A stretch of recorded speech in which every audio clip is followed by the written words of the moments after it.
হরে কৃষ্ণ। আজকে নেত্রকোনা জগন্নাথ দেবের বিশেষ মাহাত্ম্য শ্রবণ করব আমাদের মন্দিরের প্রধান পূজারী প্রহ্লাদ দাস প্রভুর শ্রীমুখ থেকে। হরে কৃষ্ণ। তো জগন্নাথের অপূর্ব লীলা কাহিনী। তো জগন্নাথের বিগ্রহ, পুরী মন্দিরের যে জগন্নাথের বিগ্রহ তৈরি হয় সেই কাঠ থেকেই আমাদের মন্দিরের শ্রী জগন্নাথ দেবের বিগ্রহ প্রকটিত হয়েছেন।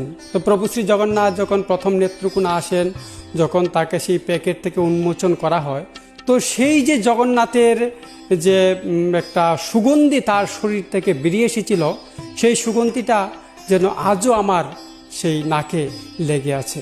তো প্রভু শ্রী জগন্নাথের বিশেষ কাহিনী হচ্ছে, তো আমাদের মন্দিরের একজন পূজারী, তখন আমাদের শর্ট ছিল, তো পূজারী একদিন রেগে তিনি কি করলেন, জগন্নাথের জন্য তিনি মালা তৈরি করলেন না।